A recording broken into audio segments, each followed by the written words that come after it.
صحیحین میں روایت ہے کہ سعد بن ابی وقاص فرماتے ہیں کہ میں نے جنگ احد کے دن رسول اللہ صلی اللہ علیہ وسلم کی دائیں بائیں نہایت سفید کپڑے پہنے ہوئے دو شخص کو دیکھا جو خوب کافروں سے لڑ رہے تھے۔ ان شخصوں کو نہ اس سے پہلے میں نے کبھی دیکھا تھا، اور یہ جبرائیل علیہ السلام اور میکائیل علیہ السلام دو فرشتے تھے۔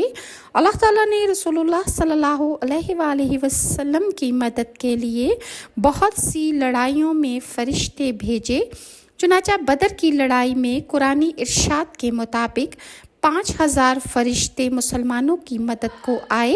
اسی طرح جنگ حنین اور احد میں بھی آئے۔ فرشتوں کا مدد کو آنا آپ صلی اللہ علیہ وسلم کے معجزات میں سے ہے۔